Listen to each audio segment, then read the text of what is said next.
Selamat pagi, Bapak, Ibu, saudara-saudari yang dikasihi Tuhan Yesus. Kita bertemu kembali dalam Sarapan Pagi GPDI Situbondo. Saat pagi hari ini, saya memberi judul dari renungan yang akan saya bawakan dengan nikmati prosesnya. Segala sesuatu membutuhkan proses. Contoh, pertumbuhan manusia membutuhkan proses. Dari janin dikandung dalam kandungan seorang ibu, terus lahir, menjadi bayi, anak-anak, sampai dengan dewasa. Semuanya membutuhkan proses. Proses perawatan dalam pertumbuhan sampai dewasa. Lalu, begitu pula dengan pertumbuhan tanaman. Contohnya padi misalnya. Setiap petani akan mengairi, memupuk tanaman atau padi atau jagung atau segala macam yang ditanamnya supaya tanaman tersebut bertumbuh dan menghasilkan buah, mendapatkan hasil apa yang ditanam tersebut. Dalam suatu hubungan pun dibutuhkan proses. Contoh, sepasang kekasih membutuhkan penjajakan terlebih dahulu sebelum menikah. Pertimbangan-pertimbangan yang harus dipertimbangkan untuk lanjut pada jenjang pernikahan. Nah, semua hal membutuhkan proses. Begitu pula dengan pertumbuhan rohani. Tidak terjadi secara otomatis. Jadi, pertumbuhan rohani tidak terjadi secara otomatis, melainkan harus diupayakan. Nah, kita akan baca ayatnya di dalam Efesus 4 ayat 11 sampai 16. Dan ialah yang memberikan baik rasul-rasul maupun nabi-nabi, baik pemberita-pemberita Injil maupun gembala-gembala dan pengajar-pengajar, untuk memperlengkapi orang-orang kudus bagi pekerjaan pelayanan, bagi pembangunan tubuh Kristus, sampai kita semua telah mencapai kesatuan iman dan pengetahuan yang benar tentang anak Allah, kedewasaan penuh dan tingkat pertumbuhan yang sesuai dengan kepenuhan Kristus, sehingga kita bukan lagi anak-anak yang diombang-ambingkan oleh rupa-rupa angin pengajaran, oleh permainan palsu manusia dalam kelicikan mereka yang menyesatkan, tetapi dengan teguh berpegang kepada kebenaran. Di dalam kasih kita bertumbuh di dalam segala hal ke arah Dia, Kristus yang adalah kepala. Daripadanya lah seluruh tubuh yang rapi tersusun dan diikat menjadi satu oleh pelayanan semua bagiannya, sesuai dengan kadar pelayanan tiap-tiap anggota, menerima pertumbuhannya dan membangun dirinya dalam kasih. Amin. Nah, saudaraku, meskipun Tuhan yang memberi pertumbuhan ya, namun untuk mengalami pertumbuhan rohani dibutuhkan kerjasama antara kita dengan Tuhan. Tuhan bisa memakai orang lain untuk memproses pertumbuhan rohani kita. Untuk terjadi proses pertumbuhan tiap orang, Tuhan itu bisa memakai orang lain dalam hidup kita. Contohnya begini, jika terjadi konflik saja ya, ini contohnya terjadi konflik antara ya katakanlah sesama saudara seiman atau dalam keluarga. Nah, ayo dalam situasi ini kita menyikapi dengan benar. Jangan terburu-buru menyalahkan orang lain. Tanya sama Tuhan Yesus, mengapa ya Tuhan hal ini bisa terjadi? Apa yang harus aku perbuat? Tidak ada hal yang kebetulan terjadi dalam hidup kita. Semua yang terjadi akan memproses kita menjadi bejana yang siap dibentuk untuk kemuliaan namanya. Amsal 27 ayat 17, besi menajamkan besi, orang menajamkan sesamanya.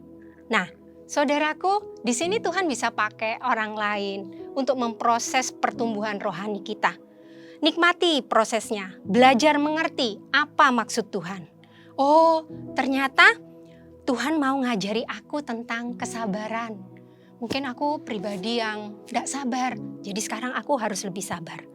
Atau dulu aku pribadi yang egois. Sekarang aku mau belajar menjadi pribadi yang tidak egois lagi. Belajar mengampuni. Mungkin kita susah sekali untuk mengampuni. Selalu ingat kesalahan orang lain sampai terjadi akar pahit di hati ini. Mari kita mau belajar saat ini. Kita mau belajar menjadi pribadi yang bertumbuh melalui proses yang Tuhan buat. Nah, saudaraku, kita mau belajar ini ya, untuk kita juga bisa belajar memahami orang lain.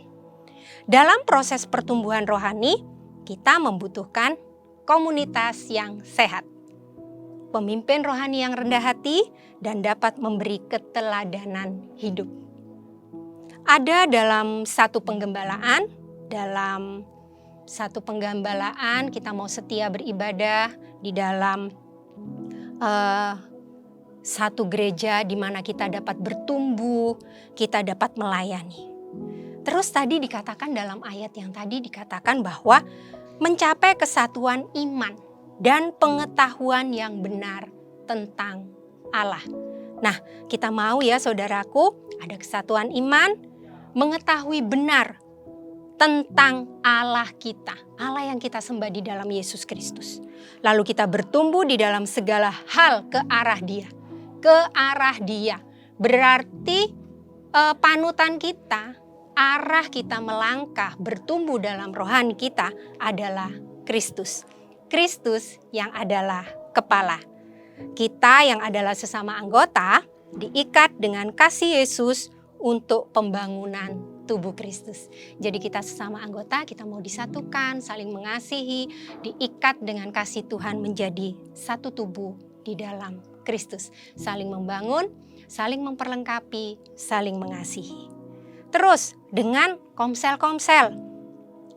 Sekarang ada Ngovi, sudah agak berapa lama ya, beberapa tahun yang lalu ada Ngovi yang sudah dibentuk. Kita rindu untuk kita saling berbagi ya, mengalami proses bertumbuh bersama. Tidak dapat disangkal ya saudaraku, dulu saat Cece baru datang ya, terus kami ngobrol-ngobrol ya, dulu Cece Wan itu dari 1 orang, 2 orang kumpul gitu ya. Kalau baca Alkitab gitu ya, terus disuruh berbagi. Ayo El, berbagi. Saya itu saudaraku dulu ya, Cek soronya mau ngomong. Maksudnya nanti kayak apa ya? Nanti saya bagi ayat ini keliru. Atau gimana ya?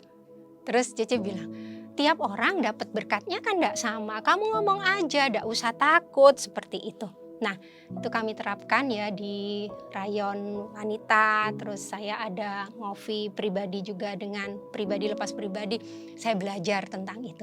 Dan asik ya saudaraku, saat kita juga mendengarkan sharing dari teman Ngovi kita, di situ kita dapat berkat juga ya, kita terberkati, jadi saling memberkati ya. Nah, terus saudaraku, kita juga mau belajar supaya rema-rema firman Tuhan yang kita dapat dari hasil saat teduh kita pribadi, kita mau sampaikan kepada teman ngobrolin firman kita supaya mereka juga terberkati ya.